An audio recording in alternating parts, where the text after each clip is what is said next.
बोल श्री ज्ञानदेव तुकाराम मौली ज्ञानेश्वर महाराज की जय.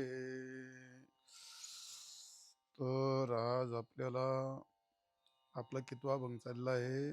6व्या भंगातलं आपलं शेवटचं चरण. ज्ञानदेवा गोडी संगती सज्जनी आणि हरी दिशे जनी वन्य आत्मतत्वे.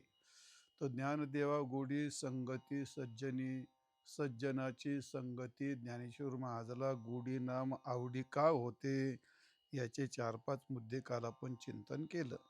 आज त्यातला उत्तरार्ध असा आहे की हरिदिशे जनी वनी आत्मतत्वे. तर हरिदिशे जनी वनीन आत्मतत्वे किती शब्द येते? जनी, वनी आणि आत्मतत्वे. तर हरी असा या 3 ठिकाणी कसा दिसतो, कोणाला दिसतो? संतांच्या संगतीत गेलेला, ज्याला ज्ञानाचा उपदेश संतांनी केला आणि ज्याला ज्ञान झालं अशा ज्ञानी पुरुषाला. असे वासुदेव सर्वमिती समात्मा सुदुर्लभ हा, अशी ज्याची अवस्था झाली हे त्याला जनी वनी आणि आत्मतत्वीय हरी असा दिसतो. तर आपण क्रमाक्रमाने त्याचं चिंतन करू, त्याच्यावर फार विस्तार करण्याची काही गरज नाही. तर या ठिकाणी जनीन वनीन आत्मतत्वे हा हरी कसा दिसतो? तर जनी याचा अर्थ काय? जननात जनी, म्हणजे जे उत्पन्न होतं त्याला जन म्हणतात. थोडक्यात जननात जनी, जनन धर्माने युक्त असतं त्याला जन म्हणतात. प्राणात काय म्हणतात? प्राणात प्राणी, प्राणात प्राणी, प्राण्यते नाम, जे श्वासोश्वास करतात त्याला प्राणी म्हणतात. म्हणजे त्याला जीवसृष्टी असंही म्हणतात, त्याला चेतनसृष्टी असं म्हणतात, त्याला जंगम असं म्हणतात. म्हणजे हालणारे चालणारे सगळे जे जीव असतात, लक्षात आलं, त्याला जनी असं म्हणतात. म्हणजे याचा अर्थ. आणि वनी काय असतो? तो वनी याचा अर्थ वन नाम. वनी, वनी याचा अर्थ आहे जड. वनीचा अर्थ आहे वनात. नाम, जे दृश्य असतं ते दृश्य, त्याला दृश्य म्हणतात, त्याला स्थूल म्हणतात, त्याला अचेतन म्हणतात, त्याला जड म्हणतात, त्याला स्थावर म्हणतात. आपल्याकडे 2 शब्द नेहमी असतात, स्थावर आणि जंगम, आणि दुसरं काय? जड आणि चेतन. तर चेतन सृष्टी म्हणजे जनी घ्यायचं, आणि जड सृष्टी म्हणजे सगळं वनी घ्यायचं. त्याला मग जड म्हणा, स्थावर म्हणा, स्थूल म्हणा, अचेतन म्हणा. अशी जड सृष्टी आणि चेतन सृष्टी, स्थावर आणि जंगम, असे 2 झाले. आणि आत्मतत्वी म्हणजे काय? आत्मतत्वी म्हणजे आपल्या आत्मस्वरूपात, जीव स्वरूपात. तर जीवाचं अधिष्ठान असणारा जो आत्मा आहे तो आत्मा, तोच आत्मा जनातही आहे आणि तोच आत्मा वनातही आहे. हे तिन्ही ठिकाणी जनीन वनीन हे या करता ज्ञानेश्वर महाराजांनी इथं जनी वनीन आत्मतत्वी.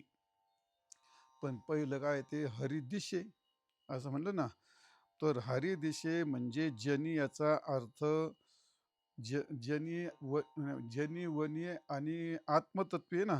तर आत्मतत्वी याचा अर्थ होतो दृष्टा, आणि वनी याचा अर्थ होतो दृश्य, आणि वनी याचा अर्थ होतो दृश्य, आणि जनी याचा अर्थ काय होतो? दर्शन. म्हणजे याचा अर्थ जनी याचा अर्थ जीव होतो, आणि जीव म्हणजे अंतकरण असेल आणि त्यात श्वासोश्वास घेतो त्या काला त्याला जन असं म्हणतात. आणि ते अंतकरण म्हणजे वृत्ती, ते ज्ञानाचं साधन असतं, आणि म्हणून त्याला काय म्हणायचं? दर्शन. थोडक्यात दृष्टा, दर्शन, दृश्य, हे 3. जसं त्यात दुसऱ्या शब्दात तुम्हाला सांगतो, ज्ञाता, ज्ञान आणि ज्ञेय. तर ज्ञाता कोणला म्हणायचं? आत्मतत्वी जो आहे त्याला. आणि ज्ञान कोणला म्हणायचं? तर जो जनी आहे त्याला ज्ञान म्हणायचं, हा ज्ञानी. आणि वनी कोण आहे तो? तर ते ज्ञेय. वनी कोण आहे? ज्ञेय. आणि जनी कोण आहे? ज्ञान. आणि आत्मतत्वी कोण आहे? ज्ञाता. ज्ञाता, ज्ञान आणि ज्ञेय, द्रष्टा, दर्शन आणि दृश्य. लक्षात आलं? 3 शब्द आहेत, जनी, वनी आणि आत्मतत्वी. 3 शब्द लक्षात आले. आणि ह्या 3 शब्दामध्ये आत्मतत्व असा दृष्टा, कोणती कोणती त्रिपुटी घेतली तर आपल्या ही गोष्ट लक्षात येईल. जनी वनीन आत्मतत्वे दृष्टा दर्शन दृश्य असं म्हणा, ज्ञाता ज्ञान आणि ज्ञेय असं म्हणा. आणि तीन कोणते कोणते ठिकाणी घ्यायचं.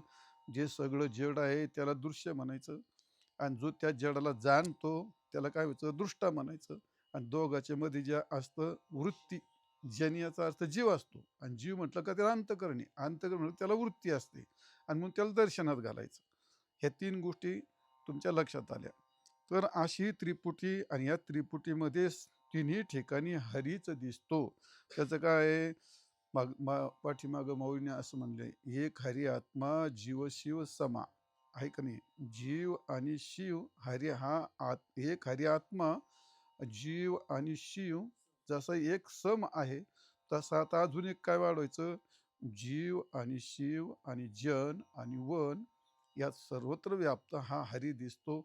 असा चरणाचा काय झाला, हा सळ अर्थ झाला.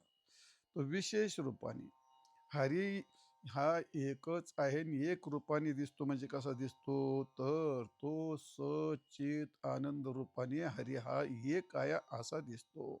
दृढ अपरोक्ष रूपाने हरी दिसतो. जीव आणि शिव आभेद रूपाने हरी दिसतो.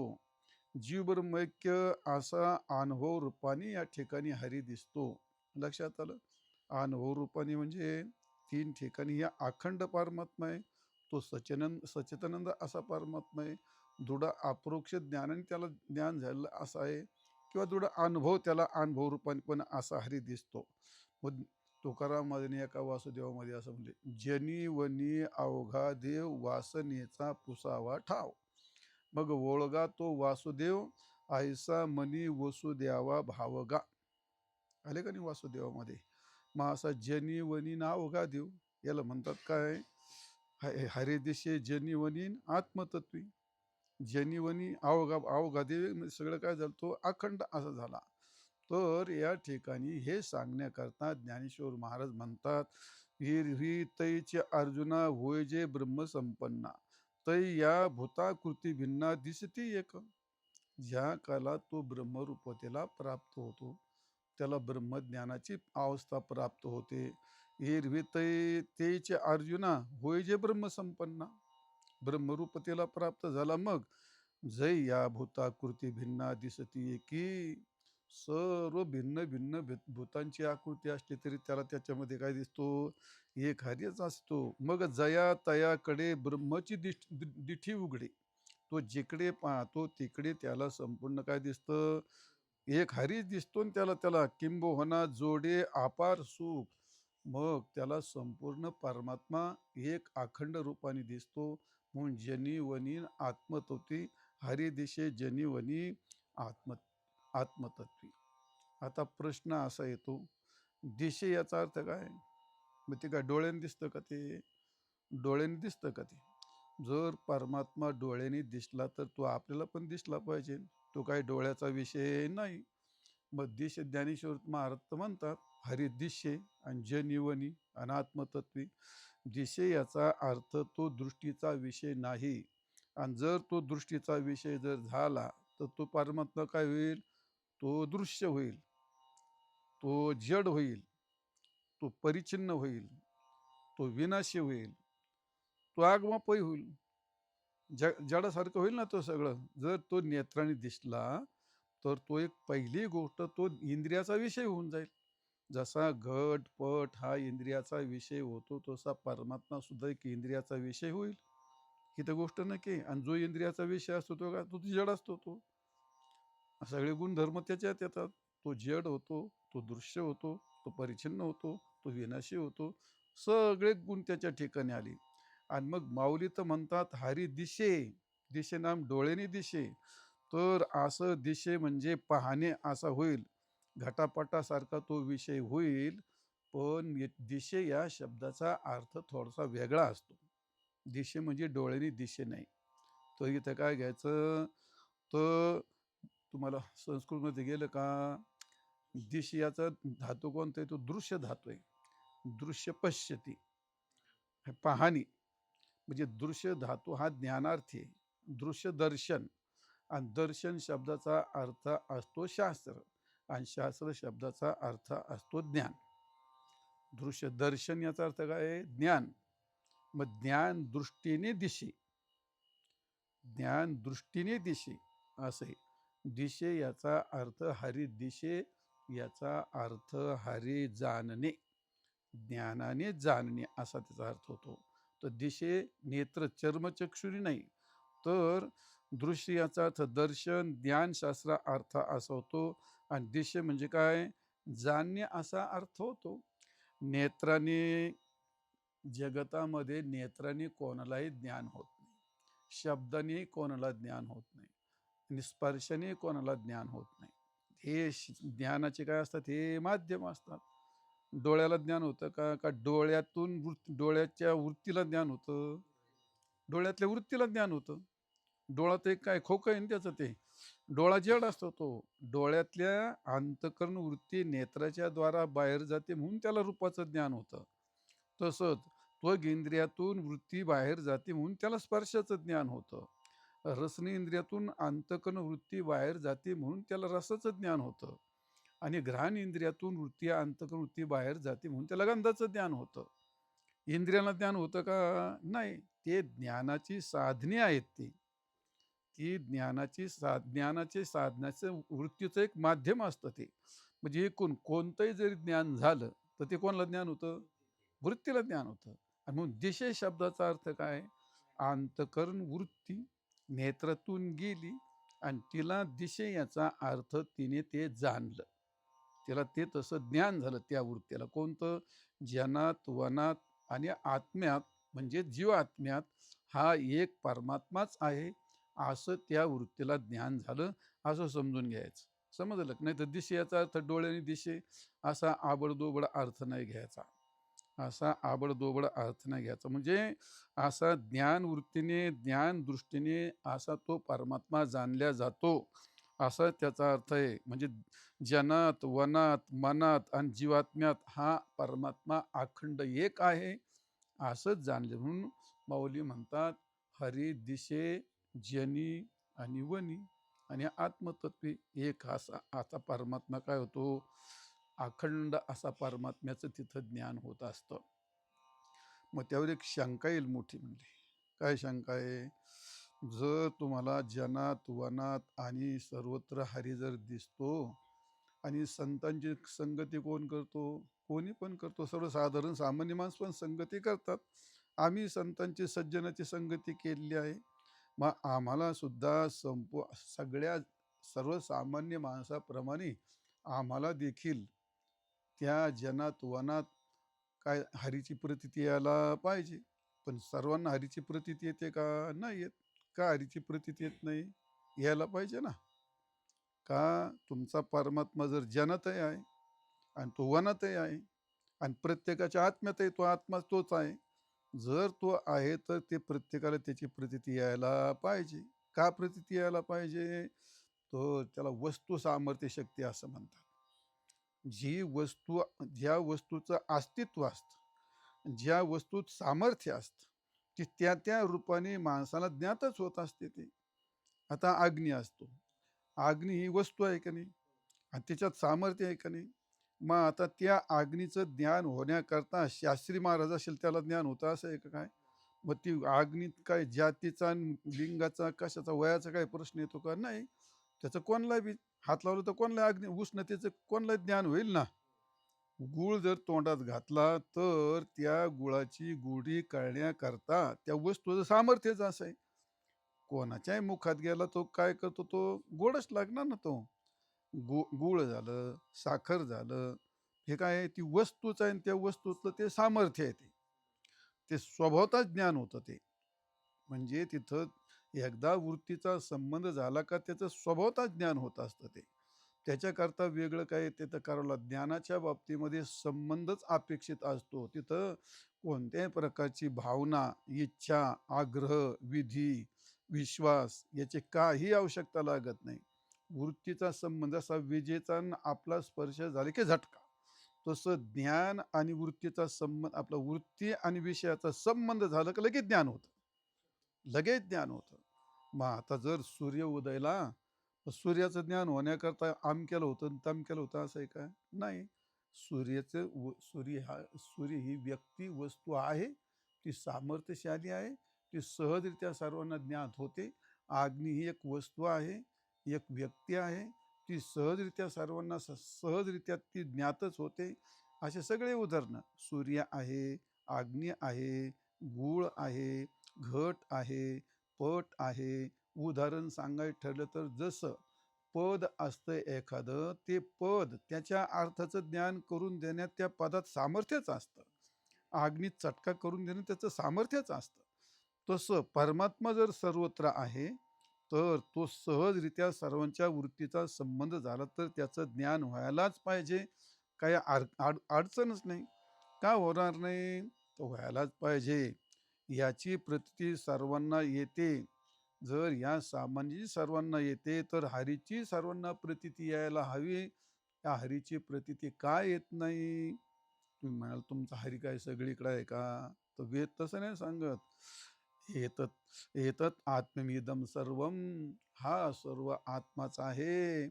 ईशावासी इदम सर्वम, हा परमात्मा सर्वत्र व्याप्त आहे. किंवा सर्वम खलिदम ब्रह्म निह नानास्ति किंचन, हे सर्व ब्रह्मच आहे असं वेद सांगतो. किंवा माऊली ज्ञानोबा सांगतात, माझ्या विस्तारलेपणे नावे, हे जगची नो हे आघवे. मग जैसे दूध मुराले स्वभावे तरी तेची दही. हा माझा सगळा विस्तार आहे, माझे विस्तारलेपणे नावे, हे जगची नो हे आघवे. मग काय, हे जग बिग नाही, मीच आहे. जसं दुधाचं दही झाल्यानंतर त्या दह्याला तुम्ही दूध म्हणणार का? तुम्हाला तिथं दुधाची प्रतीती येईल का? दिसतं ते काय? दही. आणि तुम्हाला ज्ञान होतं ते कशाचं? दह्याच. मग दुधाचंच झालंय. पण प्रत्यक्ष दही दिसतंय ना तुम्हाला ते, कारण त्या दुधाचंच दही झालंय. तर माझा जर सगळा विस्तार आहे, तर हे काय दिसायला पाहिजे? ते परमात्मा दिसायला पाहिजे. का बीजची झाले तरू, अथवा अंगाराचे अलंकारू, तैसा मज एकाचा विस्तारू ते हे जग. मग तुम्हाला आता बियाचं झाड झाल्याच्या नंतर हे सगळं कोणता विस्तार? ते बियाचाच विस्तार आहे. का बी झाली तरू, एखादा दागिने तो सोन्याचा दागिने दिसतो.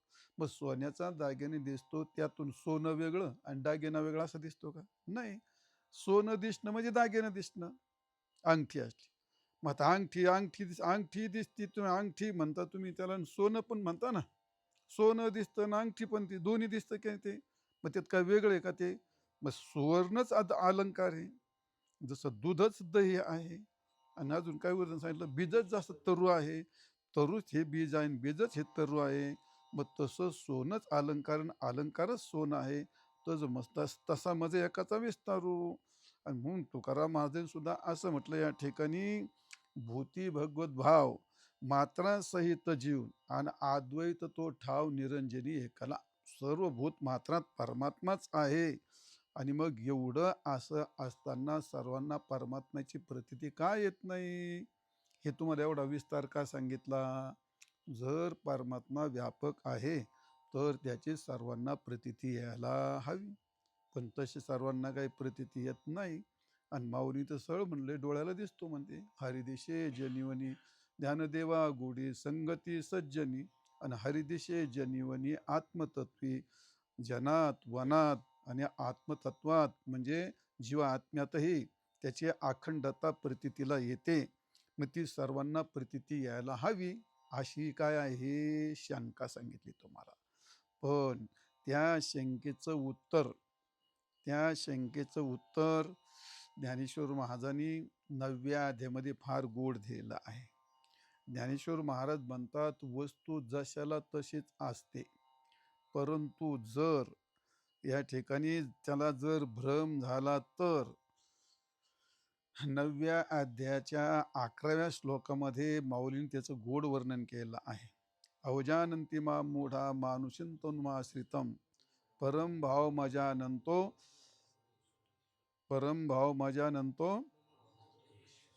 मम भूत महेश्वर. अवजानंती महामूर्ख, जे महामूर्ख असतात, अवजानंती महामूढा म्हणजे ते ते काय मला जाणीत नाहीत.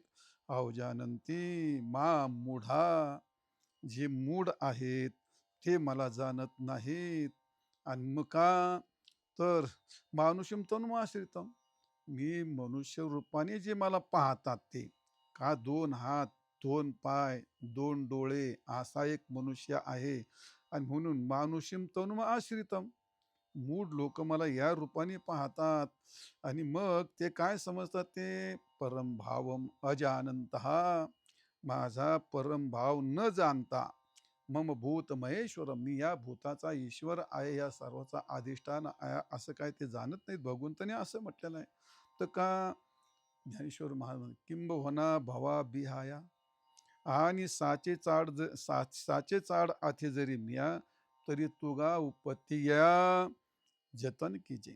तर तू मी सांगितलेल्या गोष्टी, त्या उपत्ती, ते दृष्टांत एकदा पहिले समजून घे, आणि मग तुला ती गोष्ट समजेल म्हटली. दृष्टांत काय सांगितलेत? ज्ञानेश्वर महाराज म्हणतात, शंख कसा असतो? पांढरा शुभ्र असतो. आणि चंद्र कसा असतो? पांढरा शुभ्र असतो. शंखही पांढरा असतो, चंद्रही पांढरा असतो, चंद्राचं चांदणही पांढरं असतं. पण जर त्याला कावीळ झाली तर मग चंद्र त्याला कसा दिसतो? पिवळा दिसतोय का नाही? चंद्र पांढरा असूनही त्याला पिवळा दिसतो. श्वेतशंख असतो, पित्तशंख हा. मग शंखाच्या ठिकाणी त्याला कावीळ झाल्यामुळे शंख पिवळा दिसतो. मग शंख पिवळा आहे का त्याला पिवळा दिसतोय तो? मग दोष त्याच्या दृष्टीतला आहे का शंखातला आहे? तो त्याच्या दृष्टीतला दोष आहे. चंद्र हा पांढरा असून सुद्धा त्याला पिवळा दिसतो. अरे मग दोष चंद्रातला आहे का त्याच्या दृष्टीतला येतो? त्याच्या दृष्टीतला दोष आणतो. माऊली म्हणतात, या ठिकाणी एरवी दिठी वेधले कवळे, ते चांदण्या ते म्हणे पिवळे, तेवी माझ्या स्वरूपे निर्मळे देखती दोष. हा, सरळ तो मग हरी दिसत नाही किंवा काय त्यातला, त्याचं म्हणणं असं आहे, एरवी दिठी वेधले कवळे. कवळे म्हणजे काविळीनी जर त्याची दृष्टी जर दूषित झाली तर चांदण्या ते म्हणे पिवळे. चांदणं पिवळं नाही भल्या माणसा, तुझी दृष्टी बिघडली. ती चांदणं पिवळं नाही, तुझं पिवळं झालंय सगळं. तुझं सगळं पिवळं झालं. ते चांदणं पांढरच आहे, शंख पांढराच आहे. आणि म्हणून या ठिकाणी हे सर्व असलं तर त्याचा तो दृष्टीदोष असतो. दुसरं उदाहरण दिलं, ना तरी ज्वरे विटाळले मुख, ते दुधाते म्हणे कडूबिक. हे का, ते दुधाते म्हणे कडूबिक, टीव्ही अमानुषा मानुष मानती माते. दुसरं उदाहरण, ना तरी ज्वरे विटाळले मुख, दूध कसं असतं? गोड. आणि त्यात जर साखर टाकली तर अजून किती होईल? अजूनच गोड होईल. आणि जर केशर टाकलं तर अजूनच उत्तम होईल. आणि असं दूध जर ज्याला ताप आली, त्या ताप आल्या माणसाला जर प्यायला दिलं तर तू काय म्हणेल? तो दूध लय कडू म्हणतो. हे काही ना तरी ज्वरे विटाळले. मग ज्वर याचा अर्थ काय असतो? ताप. झोपू नको, या ज्वर याचा अर्थ काय असतो? ताप. मग ताप आल्यानंतर त्या माणसाला दूध गोड असतं तरी त्याला कडू लागतं. याचा अर्थ तो दोष दुधातला आहे का त्याच्या दृष्टीतला आहे? तो त्याच्या त्याच्या त्याच्या वृत्तीचा दोष आहे ना तो. त्याचा ताप आला त्याच्यामुळे त्याची रसनेंद्रिय दोष काय झाला? तो त्याला ती कडू लागायला ते. आणि म्हणून ना तरी ज्वरे विटळले, ते दुधाते म्हणे कडू. दुधाला तो कडवा असं म्हणतो. गोड असूनही, रज्जू असूनही रज्जूच्या ठिकाणी सर्प दिसतो. शुक्ती असतानाही शुक्तीच्या ठिकाणी त्याला रजत दिसतं. स्थाणू म्हणजे झाडाचं खोड असतानाही त्याला त्या ठिकाणी काय दिसतं? ते पुरुष दिसतो. का दिसतो तो? हा, याचाच अर्थ मंद अंधकार असतो. त्याच्या अंतकरणातले संस्कार उद्भूत होतात आणि त्यामुळे त्याला त्या ठिकाणी काय दिसतं? तो रज्जूच्या ठिकाणी सर्प, शुक्तीच्या ठिकाणी रजत भ्रम होतो आणि स्थाणूच्या ठिकाणी पुरुष भ्रम होतो. तो आहे त्याचा दोष. वस्तू जशाला तशीच असते, त्याच्यात कोणत्याही प्रकारचा बदल झालेला नसतो. आणि म्हणून माऊली म्हणतात, तेवी अमानुषा माणूस मानती माते. आता वास्तविक मी घट आणि पट आहे का? नाही. अमानुष. मी अमानुष याचा अर्थ पण घट पट हे काय झालं? माणूस. आकृती आहे ना ती. माणूस म्हटलं काय, घट म्हटलं काय, पट म्हटलं काय, मनुष्य म्हटलं काय, एक प्रकारची ती हा निर्मित आहे, आकृती आहे, उत्पन्न होणारी आहे आणि अविद्या कार्य माय कार्यच आहे ते. घटापटाचा आणि माणूस शरीराचा असा कोणता बदल आहे फारसा एवढा? यातला जीवात्मा जर बाजूला गेला तर ही मातीच असते, घटासारखं दुसरं काय असतं त्याच्यात? म्हणजे काय, एक अमानुष. भगवंताचं स्वरूप हे अमानुष आहे, म्हणजे आकृती रहित आहे, विकार रहित आहे, कार्यरहित आहे. अमानुष असताना सुद्धा माणूस मानतात. म्हणजे काय झालं, त्याचे ते दृष्टीदोष झाला त्याचा तो असा असणारा. म्हणून माऊली म्हणतात, पै स्थूल दृष्टी देखती माते तेच देख न देखणे जाण निरुते. जोपर्यंत तुम्ही स्थूल दृष्टीने पाहता, पै स्थूल दृष्टी देखती माते, स्थूल दृष्टीने पाहिला तर काय, मग सर्वांना परमात्मा दिसला पाहिजे. जसं ज्ञानाला परमात्मा जाणतो तसं आम्हाला परमात्मा दिसला पाहिजे. ज्ञानी ज्ञान दृष्टीने त्याला परमात्मा जाणतो, आपण नेत्रांनी त्या परमात्म्याला पाहतो. मग आपण ज्ञान दृष्टीने पाहतो का स्थूल दृष्टीने पाहतो? मग स्थूल दृष्टीने जोपर्यंत तुम्ही पाहाल तोपर्यंत पै स्थूल दृष्टी देखती माते. स्थूल दृष्टीने जर जो त्या परमात्म्याला जर पाहतो तर तेच न देखणे जाण निवृत्ते. ते त्याचं पाहणं काही खरं नाही, ते फार चुकीची गोष्ट आहे. ते का, तर जैसे स्वप्नेची अमृते आमरा नोहिजे. अरे स्वप्नातलं अमृत प्याल्यानंतर मनुष्य जसा अमर होऊ शकत नाही, तसं तुम्ही स्थूल दृष्टीने जर परमात्मा पाहिला तर परमात्म्याचं ज्ञान तुम्हाला होऊ शकत नाही. मग ज्या कालामध्ये एवढे हिरवी स्थूल दृष्टी मूढ माते जाणते किरदृढ. अरे हे महामूर्ख, जे स्थूल दृष्टी आहेत ते भगवंताला जाणू शकतील? नाही. आपली स्थूल दृष्टी आहे ना, ते तिथं जाणू शकत नाही. म्हणून म्हणजे या माऊलीने त्याच्यावर फार गोड वर्णन केलं बा. जाणण्याचे जाणणे आड रिगुण ठाके. तुम्हाला उदाहरण सांगतो. रज्जूवर सर्पाचा भ्रम होतो, हे आपल्याला नेहमीच उदाहरण आहे. रज्जूवर सर्पाचा भ्रम होतो. रज्जूचं ज्ञान होतं की नाही? रज्जूचं ज्ञान होतं. सर्पाचं ज्ञान होतं की नाही? होतं. मग सर्पाच्या ज्ञानाचा प्रतिबंध कोणाच्या ज्ञानाला प्रतिबंध झाला? रज्जूच्या ज्ञानाला. आणि रज्जूचं जर ज्ञान झालं तर सर्पाचं ज्ञान राहतं का? मग रज्जूचं ज्ञानाने कोणाला प्रतिबंध केला? सर्पाच्या ज्ञानाला.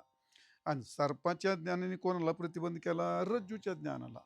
रजताचं ज्ञान झालं, तेच ज्ञान शुक्तीच्या ज्ञानाला काय प्रतिबंध करतं. लक्षात आलं का नाही?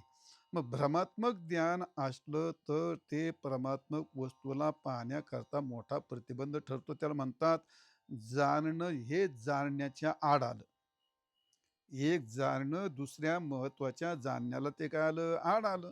माऊली म्हणतात, हिरवी स्थूल दृष्टी मूढ.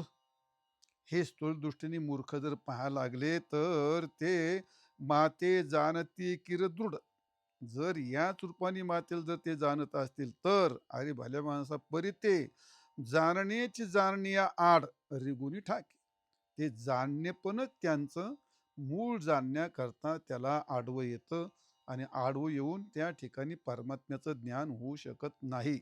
आणि म्हणून ते जाणणंच एक प्रकारचं काय, जाणण्यालाच अडचण करणारा आहे. म्हणून हरिदिशे जनी वनीन आत्मतत्वी या सर्वांच्या करता ज्ञानेश्वर महाराज म्हणतात, जोपर्यंत अज्ञान आहे, भ्रम आहे, स्थूलदृष्ट्या आहे, भेद आहे, त्यांचा हे सगळं अज्ञान गेलं, भ्रम गेला, स्थूलदृष्टी गेली आणि हे सगळं गेलं, त्याच माणसाला काय होतो? हा परमात्मा अखंड हरी दिसतो. जनामध्ये वनामध्ये एकच हरिदृष्टी त्याला दिसते. आणि अशी कोणाला? संतांची संगती केली आणि संतांच्या संगतीत त्याला जर ज्ञान प्राप्त झालं तर त्या ज्ञान दृष्टीने ज्ञानदेवा गोडी संगती सज्जनी. आणि अशा संतांच्या संगतीत काल तुम्हाला ज्ञानाची गोष्ट सांगितली, ते ज्ञान पैगा बर्वे असे अनेक प्रमाणे दिले तुम्हाला. असं जर त्याला ज्ञान प्राप्त झालं तर त्याला मात्र जनात आणि वनात आणि आत्मतत्वात त्याला संपूर्ण हरीची प्रतीती येते. अखंड म्हणजे थोडक्यात ब्रह्मरूपाची प्रतीती येते. पण कोणाला? प्रथम हा हा ना, ते झालं. पण संतांच्या, सद्गुरूच्या सान्निध्यात गेला, ज्ञानाचा उपदेश झाला. मग त्याची स्थूल दृष्टी गेली, भेददृष्टी गेली, अज्ञान दृष्टी गेली आणि मग त्याला हरिदिशेजनिवनी मग कुठं दिसतो त्याला? त्याला म्हणतात जनात, वनात आणि मनात. मन म्हणजे जीव.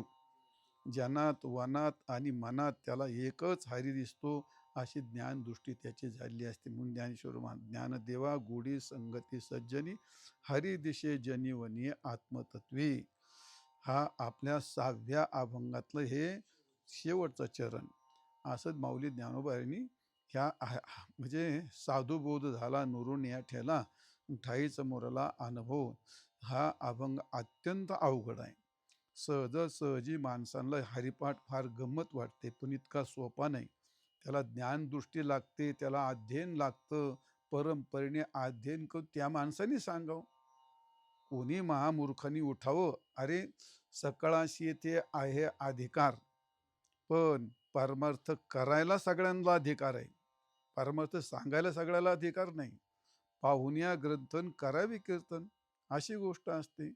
उगं कोणी सांगण्यात काय, त्याचा फार मोठा दोष लागतो तो.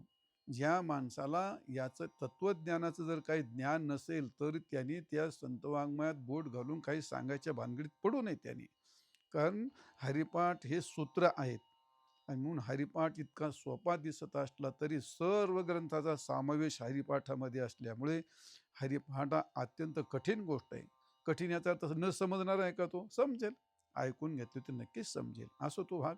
म्हणून साधुबोध झाला नुरून या ठेला ठाई समोरला अनुभव. हा अभंग थोडासा चिंतनीय आहे. त्याचं आपण चिंतन केलं, ठीक आहे. जे योग्य आहे ते माऊलींचं आहे. झाल्याशिवाय त्यांच्या चरणी समर्पित करूया. पुंडलिक वरदा हरिविठ्ठल श्री ज्ञानदेव तुकाराम माऊली ज्ञानेश्वर महाराज की जय.